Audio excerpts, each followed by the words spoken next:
me making that decision that I wasn't going to lie in bed any longer and listen to the, you must say goodbye to your kids now. That was the biggest thing, because the day that I said to my kids, and they were 12 and 14 at the time, the day that I said, Mummy won't be here next year, I realized what I was saying. I looked in their eyes and I realized I was giving up, and I was listening to what all the doctors were telling me. And that just wasn't good enough. It wasn't acceptable. Be confident, be bold, be authentic, but don't forget to take action. This is Ordinary to Badass, where our stories empower women to step into the spotlight of their own lives and pursue what they're truly passionate about. It's time to step into the arena and become more than just extraordinary. It's time to become a badass with your host, Marie Sonneman.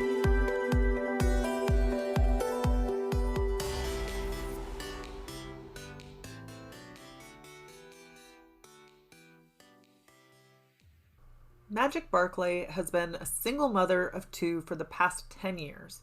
In that time, stress and the roller coaster of life has seen her face her mortality a number of times. Cancer, Lyme disease, stroke, diabetes, heart attack, and a hypoxia survivor. Magic helps you to treat the root cause of any illness so that you can get to the health that you want to live, or the healthy lifestyle that you want to live. So this episode, so much goodness.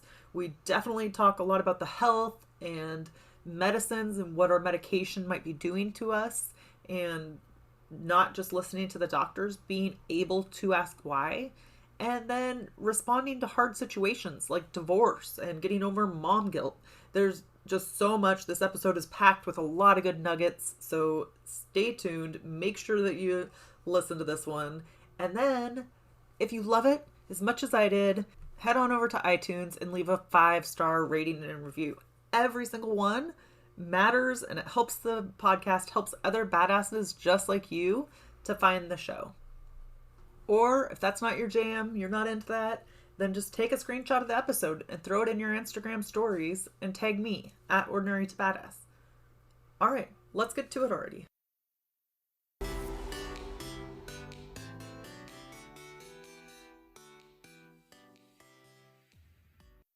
Welcome to Ordinary to Badass. Whether you're ordinary or badass, I'm so glad you're here. Today's guest is Magic Barclay. Magic, thank you so much for being here. Excited to have you on the show. Thanks for having me. So before we go any further, I've got to ask you, do you consider yourself ordinary or badass? Definitely badass. In the Aussie accent. I love it when people just own it. So have you always felt like a badass? Yeah, definitely. I've never been ordinary. Ordinary is boring. Ordinary is stale to me. And I like to keep things interesting and moving and own my own life, basically. What do you attribute that to? Like, was it the way your parents raised you, or was there an incident when you were younger that kind of helped you to, I don't know, maybe build your own independence? Yeah, definitely. Coming from a family that split up when I was 3, it was kind of, you couldn't rely on either parent to fully be there as a parent. So yeah, having to forge my own path and survive, I guess, was the biggest thing in my life. Okay, I can't wait to dig in and hear more about your story. So will you tell us a little bit about yourself? Sure. Well, I'm the youngest child by 5 years. So my brother's 5 years older. All my cousins are like 20-something years older. So I didn't really have, someone close to me, a close bond. And when I was 3, my parents split up. So, you kind of the baby out in the wild, I was still with the parents, don't get me wrong, but they were more interested in each other's issues than in the kids. So yeah, I had to learn to forge ahead no matter what, take every setback as what it is, a learning experience. And I guess I've just always done that now. So it's been a bit of a roller coaster, bad marriage, lots of failed relationships, moving house several times, even moving states a couple of times. And, you can either look at these things as, oh my gosh, the world is falling down around me, or great, now I have an opportunity to make some changes. So I try and see it as the latter. So earlier you said that you take every setback as a learning experience. I would love for you to dive into that a little bit more and talk about that and how you do that.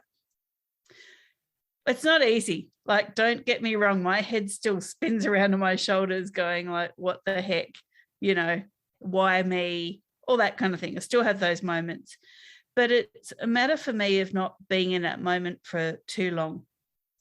And sometimes that's easier said than done. And I do get stuck in that moment, but I pull myself out by going, what can I learn? How can I improve? How can I show up better? How can I be better? You know, what lesson is there to listen to? And probably, you know, the biggest problem I've had in my life has been my health. And that's why I'm in the field that I'm in now. And it was learning to listen to my body. What is my body telling me? You know, cancer is not just cancer. It's a result of a number of things. Autoimmune is not just, you know, a label given to something. It's a collection of symptoms that stem from a root cause. So what's the root cause? So I've always been able to, you know, delve into something and go, all right, what's my next step? Where does this path lead me? And, you know, it's scary sometimes going down a path that you have no idea, but it's that makes me the badass. It's like going, well, this looks scary, but I'm going to do it anyway, because if I don't, I'll never know. How has that helped you in your life? Well, it's actually saved my life. So, you know, that's, I guess, a good thing. So I've been given multiple diagnoses or conditions that I was told were terminal. And that was 7 years ago. So, you know, that's how it's changed my life, is really taking every moment to learn something, taking every moment to move forward. Doesn't always work 100%. Don't get me wrong. I have my failures, but it's then looking at those failures and learning from those. Okay, when I did X, Y, and Z happened, so maybe don't do X again. That's not a good idea. So, you know, for your listeners out there, it's not a foolproof method to jump in and try something to change your situation. But if you don't jump in, well, where you are is probably not a great place. So, you know, why not? What have you got to lose? So when you're really feeling like down in the dumps, like, what do I do? Or I feel whatever, maybe you start beating yourself up for whatever mistake you made, you know, what is it that you say to yourself? And I don't know if it's like you said earlier, you're kind of asking questions, or maybe it's a matter of being curious, but I'd like you to walk us kind of through that process of what you say to yourself and how you get out of funk. Yeah, well, basically I say to myself, where I am now really doesn't feel great. In fact, it can often suck, as an Aussie word that we use. Yeah. You know, this sucks. And do I want to be in that mindset? Do I want to be in that space for too long? Because I know what that's going to do to me. Like, once you're in that kind of depressive funk, you can spiral even lower really easily. And that's not an option for me. I don't have time. I'm a single parent. You know, I'm a business owner. I have a podcast as well. I just don't have time. I still have friends that I need to catch up with, and my own self-care and my own self-help. So there's the gym and the walks. If I was to sit here and go, look, woe is me, the world's a shitty place and it's all happening to me, that's just a time-sucking adventure for me, and I'm not prepared to do that. So it's really a matter of sitting there and saying to myself, okay, this moment is really bad. It feels bad. The stuff that's happening is bad. You know, why me? Yes, I do have those moments, because you've got to have those moments. But I only let it happen for so long. And for me, like I said, I listen to my body. If I feel my heart rate going up, if I feel my temperature going up, these are stress responses that my adrenals are putting out. And when they happen, I know if I don't listen to those, things are going to get worse. So I don't want to deal with chronic fatigue syndrome. I don't want to deal with adrenal burnout. I don't want to deal with, the plethora of reactions that happen when you're highly stressed. So I will sit there and go, okay, that happened. That's really bad. That really didn't feel great. But now what can I do? What are my options? And sometimes my options are simply get out of the house, go for a walk. Sometimes my options are defriend someone on Facebook because I'm just absolutely sick of my feed filling up with their stuff. And that's okay. Sometimes it's defriend a person in person, and that's okay too. I actually have a couple of friends who are super negative people. I love them dearly, but I have to meter out how much time I spend with them physically. And I meter out how much time I spend with them on the phone, because they're looking at the doom and gloom in the world all the time. And I don't relate to fear porn. I don't have time for it. And I don't want my body to start reacting to that and my brain to start reacting to that. I could sit here scared about what's going on in the world, but I don't have time because, the sun is shining, the birds are singing, the trees are dropping leaves, the flowers are blooming, whatever's happening, there's still something happening that I can go and investigate and enjoy. And here in Australia at the moment, it's freezing. It's currently 9 degrees Celsius. So we're having a bit of a heat wave today for winter. But, I'm still going to go out and I'm still going to feel the cold air on my face, and I'm still going to get some of that winter sun. And, I'm planning a trip to the market tomorrow. I'm working out what I'm going to buy at the organic stall. So no matter what happens today, and actually before this podcast, did have a bit of a shitty morning, I've got to say. But knowing I can go to the market tomorrow, knowing I'm going to the gym later today, knowing that I can go for a walk later today, that all kind of cuts that depressive state out. So for your listeners, you're going to have those moments that are really low. But as we speak, the sun's starting to shine. But look at what is possible, what is positive, and what you can do to change the situation. So earlier you kind of mentioned your heart rate increasing. You're noticing those signs when you're starting to get stressed out. Can you tell us why it's important to pay attention to that? And then what are things we can do to lower our heart rate? Easy. So you need to pay attention to what your adrenals are saying. So your adrenal glands just sit on top of your kidneys, and they're very small glands, but they control your stress response. So the adrenal glands are where you find adrenaline and norepinephrine, where you find cortisol, the major stress hormone, but it's also when you're postmenopause where you make all your sex hormones.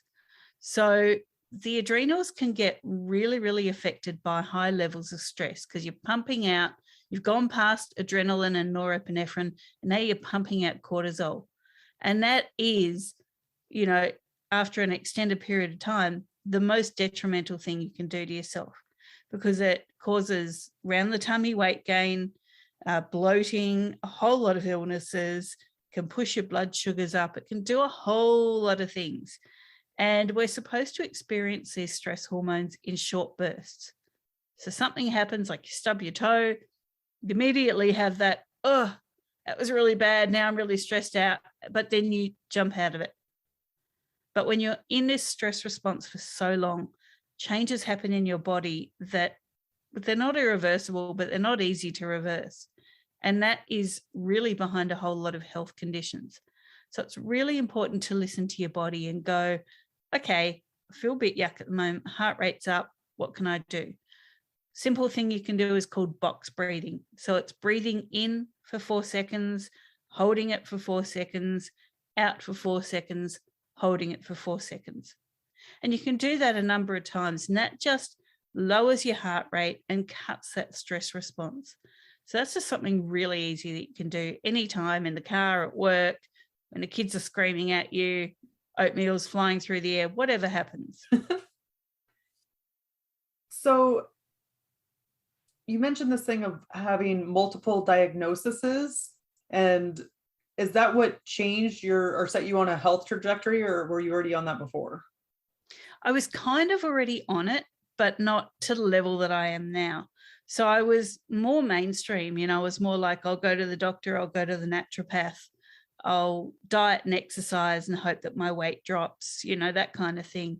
But once I got these multiple diagnoses, I realized that mainstream wasn't working for me. I was missing a whole lot of stuff. So I really started looking at root cause and treating my body with holism.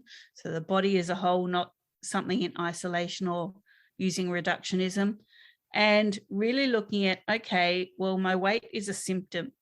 So that doesn't matter right now because I've got to fix the inside. I've got to fix the terrain, and then things will get better.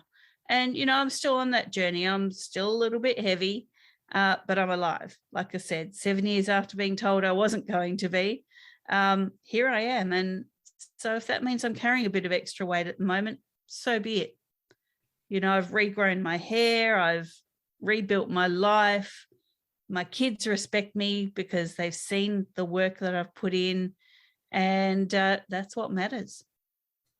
What were the diagnoses and why did they tell you you wouldn't be alive? So I had stage 4 cancer. While I was trying to recuperate from that operation, I got Lyme disease. I developed from the operation because they kind of screwed up what they did in my neck. I developed stenosis and hypoxia.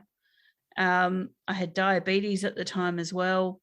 So, there was a fair bit going on, and most of that's corrected. The stenosis I'll be living with for the rest of my life. The hypoxia comes and goes, but everything else is in check. So, it is possible.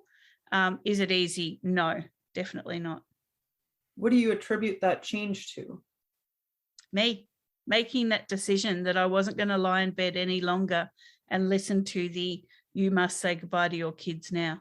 That was the biggest thing, because the day that I said to my kids, and they were 12 and 14 at the time, the day that I said, Mummy won't be here next year, I realized what I was saying. I looked in their eyes and I realized I was giving up, and I was listening to what all the doctors were telling me. And that just wasn't good enough. It wasn't acceptable. So what would you say to the mom that's out there that got a similar diagnosis or got a diagnosis that maybe doesn't have the best outlook? What would you say to her? I would say, look, no one can guarantee you a cure, but you have the power to make changes. And by looking at what got you to where you are, looking at root cause, you've got the best chance to get through it. Like I said, there's no guarantees, but if you treat what caused the problem, then you've got the best way out. So I imagine that root cause can be complex and maybe it presents as several different things. How do you pinpoint it to figure out what the root cause is? So with my clients, I do complementary intake, and it's a 17-page intake form. And when they're filling it out, I'll get emails like, really, you want to know this? Why is that important? Nothing is unimportant. So what we do once we get the form is we timeline everything. So from the moment you're born to the moment that you're speaking to me, what happened and what order. And that then lets me see what the root cause is. So it could be an infection. It could be multiple infections. It could be traumatic childhood experience. It could be a number of things. And for me, it was all of those things. So having to treat it wasn't easy, but if I didn't, the infections were still going to be there pulling the strings, and the trauma was still going to be there pulling the strings. So it's really getting to those things. And they're the kind of things that most doctors won't ask you about. You walk in and your blood sugars are off the charts, your cortisol's off the charts. They're not going to ask you what happened when you were a kid. They just don't have time. But I do. So what's the alternative? Obviously, one option is to contact you, get in touch with you for a session. What other alternatives are there? Learn how to do it yourself.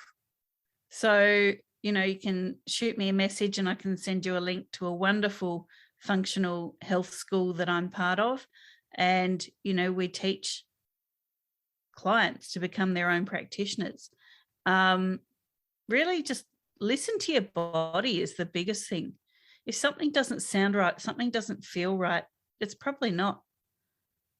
So don't take, a doctor or a naturopath or a friend or a family member or whoever, don't let them tell you how it's going to be. And then you sit there feeling all yucky inside because that's not right. Don't live with that. You don't have to. Yeah, I think it's so important to be your own health advocate. And that's not really something, at least here in the United States, it's not something that's really taught to anybody. It's like, listen to the doctors, listen to the professionals, they're the expert. And it's not like taught to, hey, go elsewhere, read different books, or, that's not the only answer, which I think a lot of times we think it is. Is it the same there? Very much so. Here in Australia, we're told, do not question the doctors. They know everything. Well, guess what? They don't. And they're the first to tell you that they don't.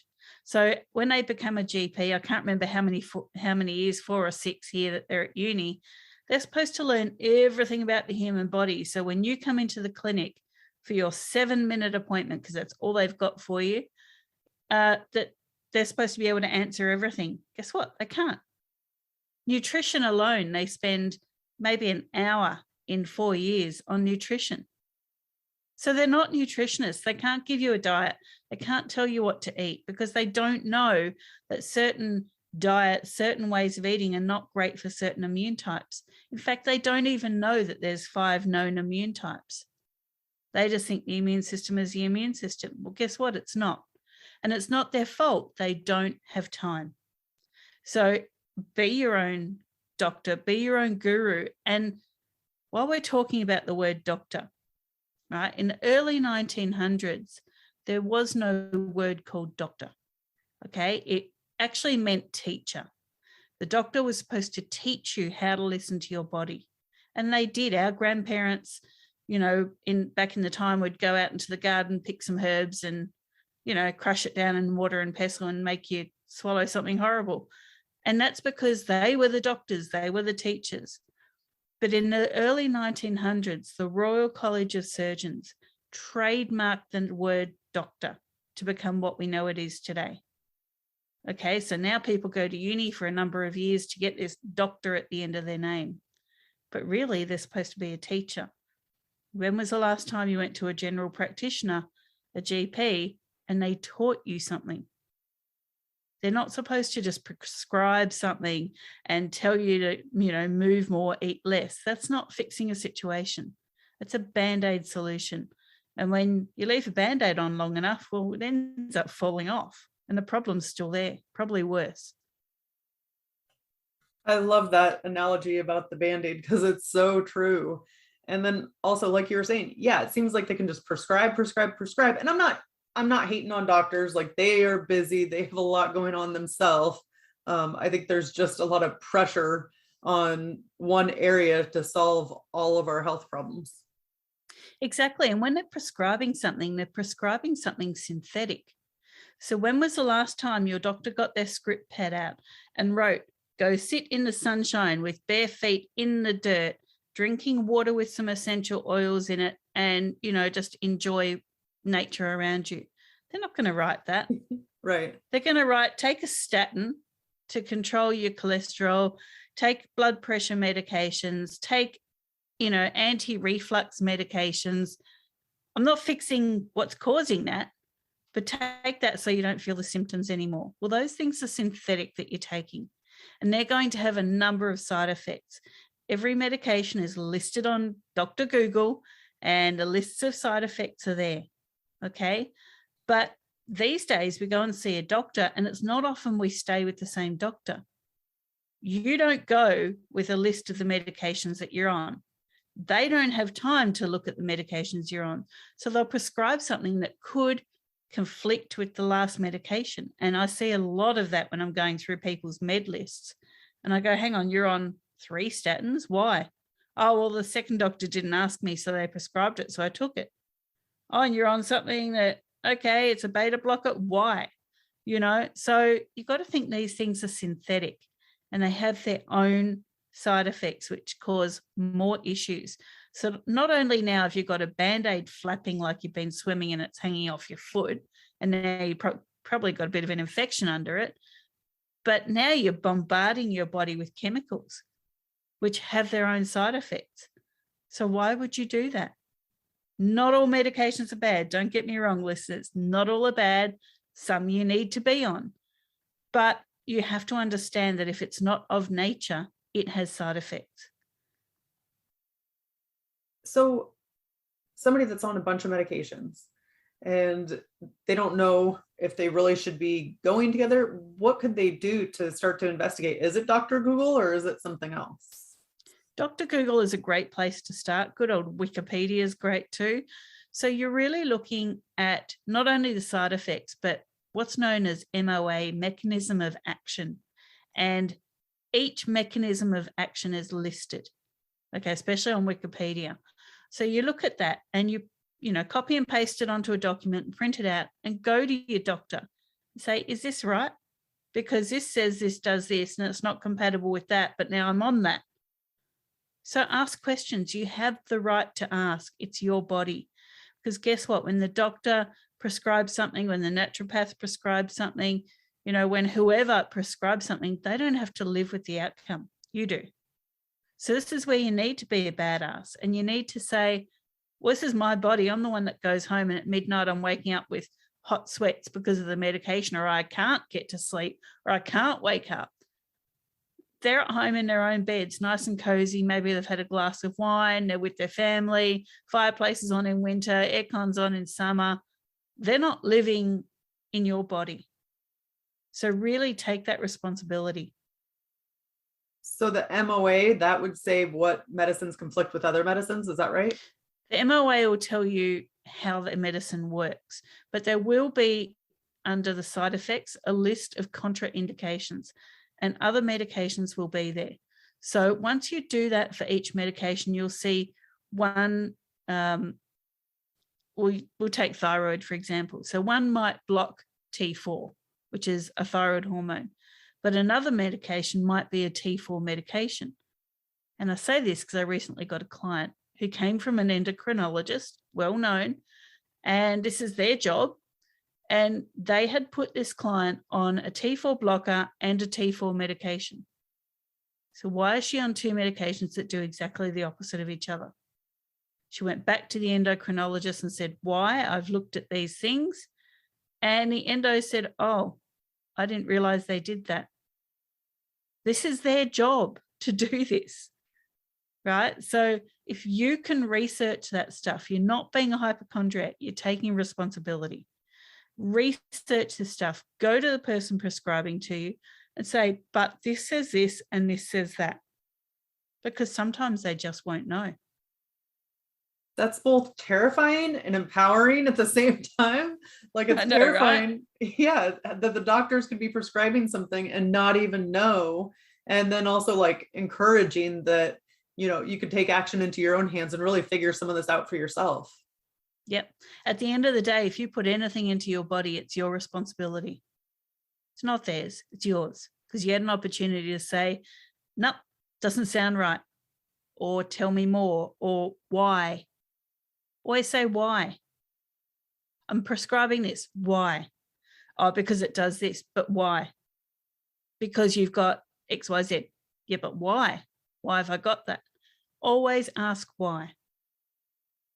So when you started asking these questions, asking why, what did the people around you start thinking? I mean, I know you don't know everything that goes on in the doctor's office, but it sounds like you started choosing more alternative methods of health. So what did your people around you say?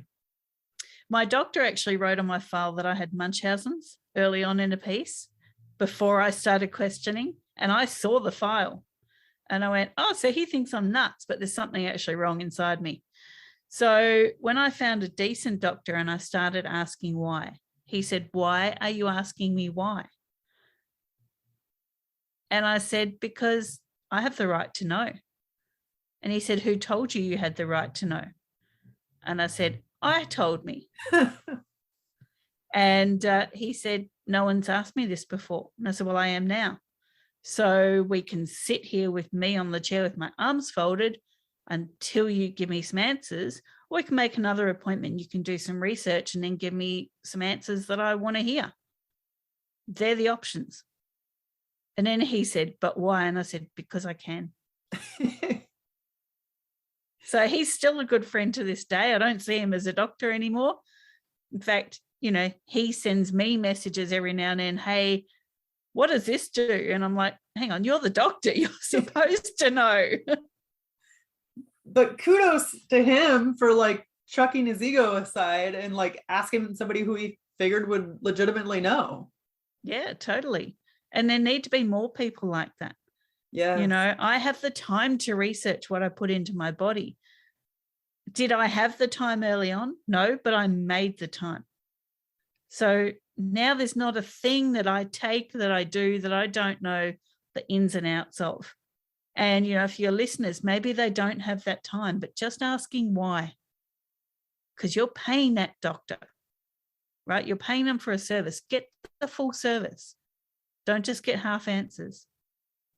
Yes, like be your own authority for your own health and your own body. Totally. It's called medical autonomy, and it's a dirty word these days with everything happening in the world. But whether it's a blood pressure medication or anything else, you have the right to decide what happens in your body. Because as I said, when they go home and they're enjoying their fancy glass of wine and, their life's all picturesque and beautiful and comfortable, you're the one still in your body. So as women, many of us are taught like, go with the flow, don't create problems, just do what other people say or keep the peace.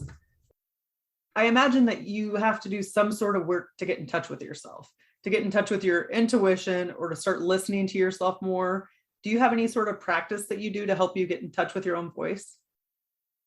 Yeah, look, I'm not a great meditator. Like, I actually have trouble sitting still and being quiet, in case you hadn't realized already that, meditation, looking at my navel, belly fluff doesn't really work for me. So for me, getting in touch means listening to 80s music while I'm in the garden and, bopping around. The weeds might not get pulled, but hey, at least I get some exercise. So for me, that's how I cut everything out in the world. And then I listen to the messages coming to me. And we all have that inner voice, that inner message that's there. We just have to learn to listen to it. So, some people, it might just be sitting in the garden having a cup of tea and just, calming everything down, slowing everything down. For other people, it might be they work really well in chaos. So blast the music while you're vacuuming and have a million things going on. If chaos is how it works, then that's how it works. The other way I think the best is in the shower. So middle of the day, I've already had my shower in the morning. If I think that my brain's just in neutral and there's something I need to think out, I go and tell my now adult kids, I'm going to have a shower. And if it's middle of the day, they know mum needs to work something out. Sit on the floor of the shower with the blasting hot water on me. And sure enough, a whole lot of stuff gets thought out. So whatever works for you, do that. Going back to rocking the boat. Sometimes if you don't rock the boat, you don't see the beautiful things just under the hull of the boat. So really think about that. I don't know if you've ever been canoeing. Sometimes you look over and you can't see, but you go up on a bit of a wake because some other boat just went past, and then you see these beautiful fish just sitting underneath the hull of your canoe. Well, you wouldn't get to see them if you didn't rock the boat. Yes, so good. And I really like your analogy, or not analogy, but your story about just going to take a shower. I've never heard that before. I've heard like, oh, a shower can bring creativity, or, it's kind of just download time. So I've never really heard it in the same way that you said it. So I think that's really important. Oh, to beers, don't be afraid to jump in the shower if you just need like some downtime or to relax or decompress. So thank you for that. No worries. So I would like to pivot and talk a little bit about your hardships. Some people might look at you and say, you know what? Magic, everything is good for her. She can do it, but I can't do it. Or we have this social media world where everything is like all gumdrops and lollipops, and you don't necessarily see the hardships in people's lives. Will you talk about some of the hardships that you've been through to get to where you are today? Definitely. Well, one of the biggest ones was a very nasty marriage and divorce. I lost everything. I got to keep my kids, my pets, and some furniture. But I lost, the house, the cars, the money. And do you know what? That was hard at the time. But it gave me an opportunity to rebuild myself the way I want to be. And it gave me an opportunity to say, well, everything I have now, I've worked hard for. It's not because I was married that I got a house. I had to, find rental accommodation and start from scratch, and that's okay. I got sick. Now, I could have just fallen into a heap and gone, well, that's it, life's over. But it actually turned into an opportunity to build a relationship with my sons. As I said, they're now young adults and we all still live together and we're all still best friends, because I really put my ego aside and went, I'm not just your mum. I'm not just your friend. I can be everything. And you know what? We're here in technology land today. I have to say to your listeners, I didn't set up my microphone. I didn't know how to set this computer up that I'm using. I have 2 screens here. I had never used 2 screens before. My kids did that. So I'm the parent. I'm the old person in the house, basically. And I have no idea how to do any of this because it wasn't around when I was their age. So I'm going to ask them to do it for me. So reach out and ask for help. You don't have to be everything to everyone all the time. It just doesn't work like that. Does conquering some of these issues, like say you didn't know about tech, and then conquering that and having a podcast of your own, does that encourage you to then do other things that are hard or that you don't know how to do? It does. And I'm one of these people, when things get to the point of I'm about to have a breakthrough, because I will try something, I'll get to the point of bursting out into tears and wanting to pack it in. And then I have that breakthrough moment. So something really interesting, a couple of years ago, one of my friends took me to a macrame lesson. Now, macrame is, that weaving of thick string to make baskets and wall hangings, stuff like that. I could not get the knots. Like the instructor was telling me over and over, and I just couldn't get it. I ended up bursting out into tears, having a complete meltdown. My friend knows that this is sometimes how I have to operate. And she said to the instructor who wanted to come and do it for me, no, walk away. Because if you interrupt her right now, she's probably going to belt you. But if you give her a minute, she'll get it.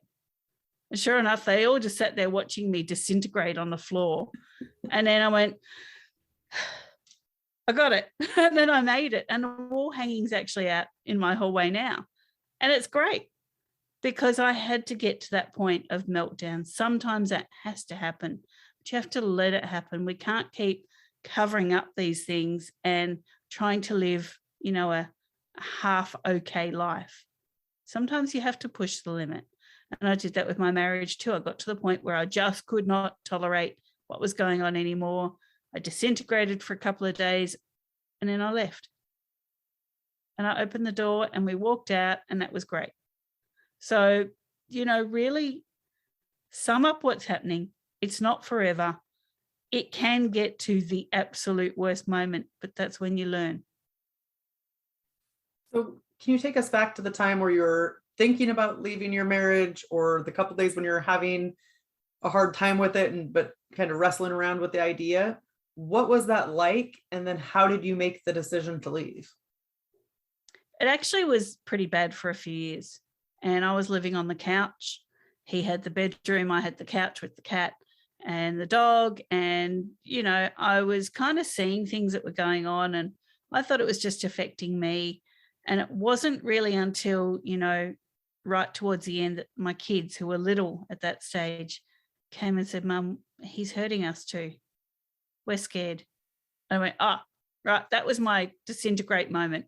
So I actually did go out into the backyard with the dog and burst out into tears and went, how have I let this happen? How did I not see that it wasn't just me getting hurt? And the next day we left. So how did you manage that guilt? I think oftentimes moms have this mom guilt, and it might be for that, or it could be for working a lot or being outside the house. How do you deal with mom guilt? It was actually my kids that taught me how to deal with it. So once we moved to a new house, new town, the whole thing. I said, I am so sorry that we stayed for so long. I'm so sorry. But I just didn't want you coming from a split family, because I did. And I didn't want that. Wanted you to have mum and dad. And they said, do you know what? We haven't had mum and dad all our lives. And my eldest, who really pulls no punches when he talks, he has zero filter. So if you ever want to know how terrible you look one day, you ask him and he'll tell you. I never buy an outfit without him telling me what it actually looks like. But he came up to me and he said, Mum, stop it. I said, stop what? And he goes, you didn't know because you were trying to survive. You didn't know because we didn't tell you, because we knew you had a lot on your plate. So we're all to blame. Get over yourself. Go do some shopping, cook us nice dinner. And you know what? We live for today. And I just went, okay, out of the mouth of the babes. Nice. So you really, put that mum guilt aside. You're doing the best that you can with what you've got. Okay. I didn't know what they were dealing with. I was so busy dealing with what I was, but I did the best with what I had. You can't turn back time. You can just deal with what you do now.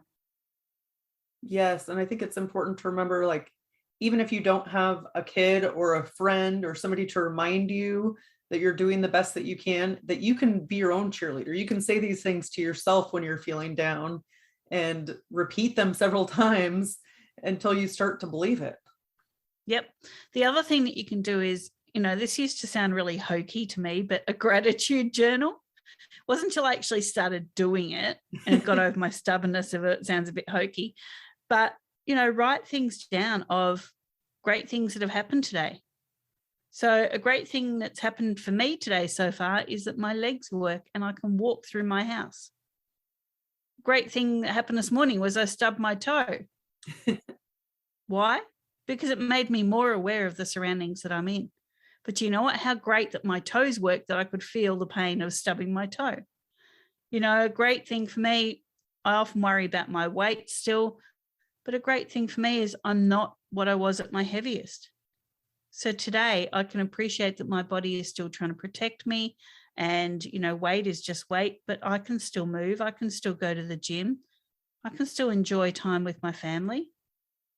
So really, the little things are what you need to gratitude at the end of the day. Also help you sleep when all that's kind of out of your head. But there's always something positive. I have a squeaky chair at the moment. It's on its last legs, but I'm grateful that it hasn't actually broken while I'm sitting on it. Might not seem like much, but, if I wasn't grateful for that, I'd be missing something.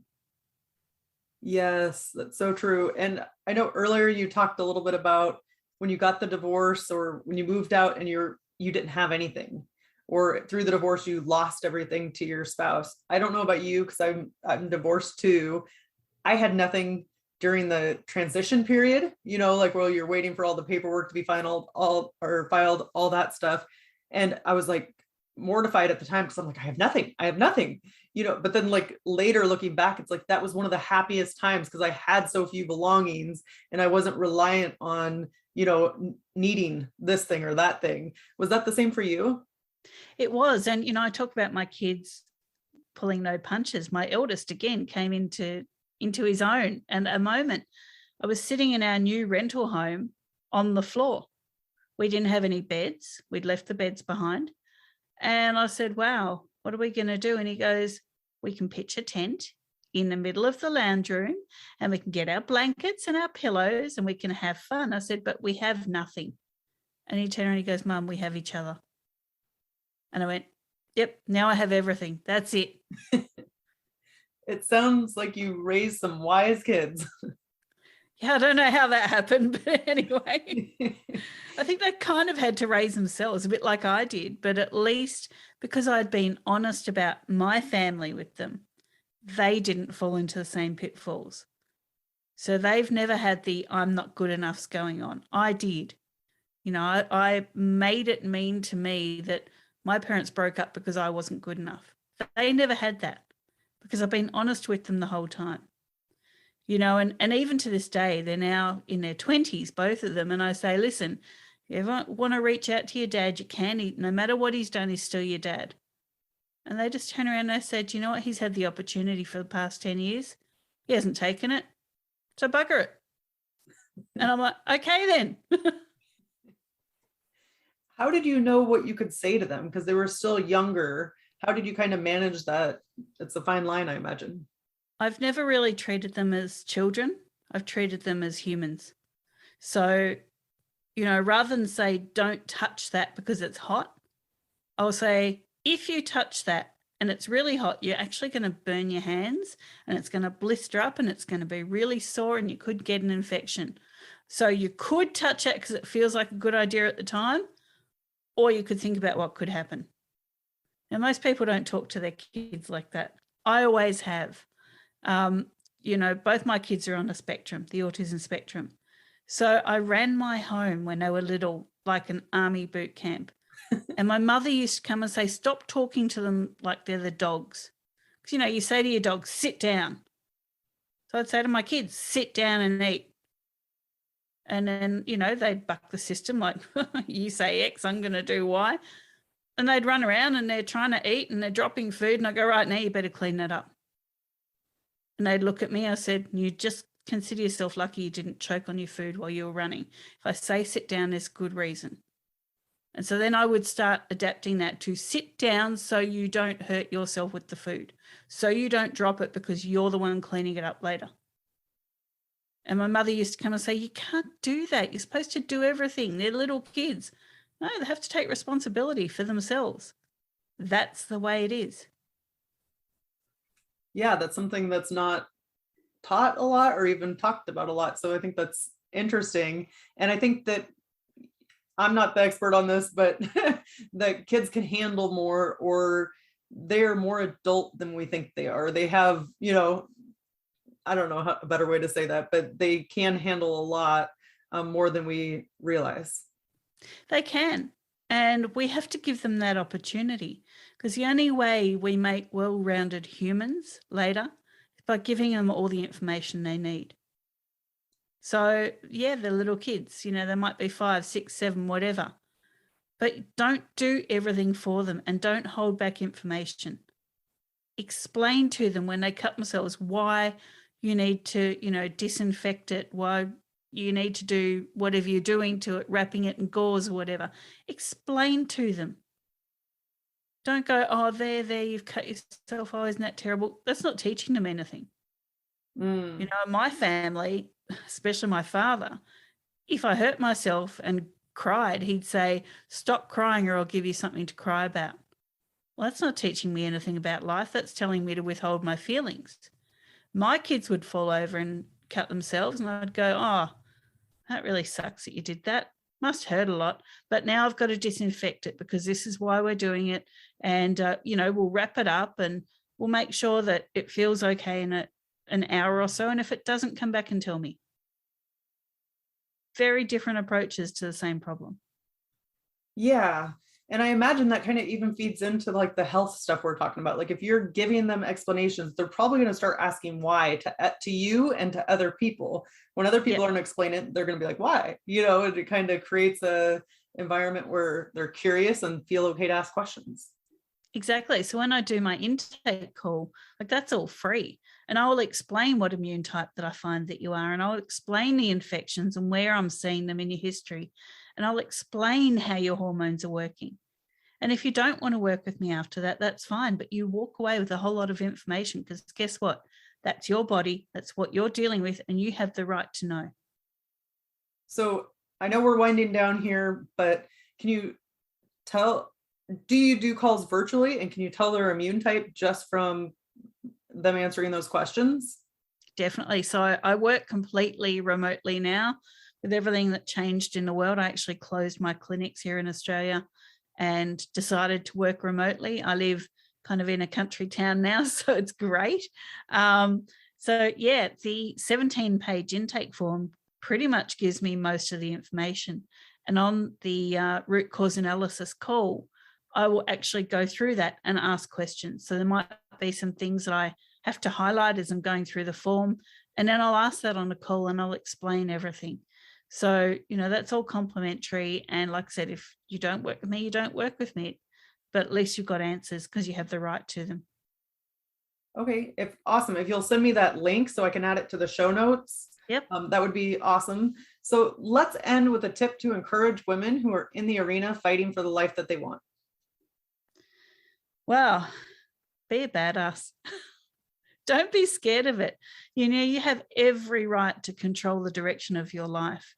You're the only one that can take that right, and you're the only one that can take that action. So jump in and take the action. And how can we connect with you? Yeah, you can find me on the web at www.holisticnaturalhealth.com.au. So holistic has a W in front of it because we use holism. We're on Facebook at Holistic Natural Health Australia, again with the W, and on Instagram at Holistic Natural Health. Thank you so much, Magic. You've been a total badass, and I've enjoyed hearing your story. Thank you. Thanks for having me. And with that, we'll end our show. To all the badass women out there staying in the arena, wherever you are, whatever you're doing, own it and get after it. Okay, so what did you think of that episode? Wasn't Magic fierce? I love her, I was going to say take no BS, but it's more than that. It's like she would ask questions. She would think outside of the box and do things her way and ask why. Like, how threatening is it to say why?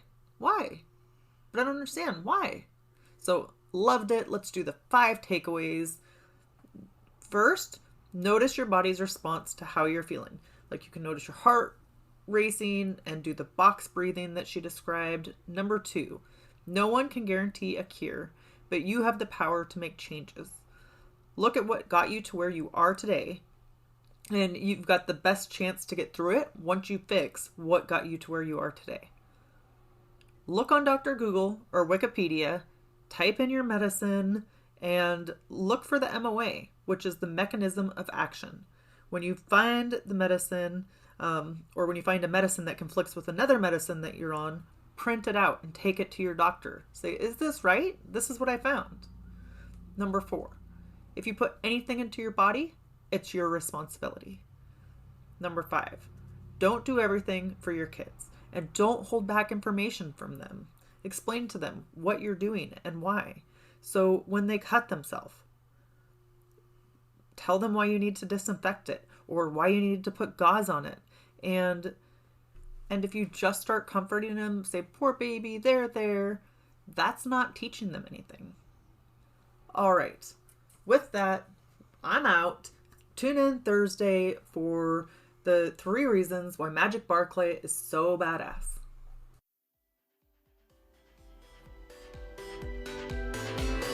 Now that you've listened to this episode of Ordinary to Badass, we want to hear from you. Go to our website, ordinarytobadass.com/podcast, and submit your own experience on how you took your life from ordinary to badass and get the chance to be on a future Spotlight episode of the show. That's ordinarytobadass.com/podcast. While you're waiting for the next episode of the show, wipe off the sweat, dust off the dirt, and get back in the arena.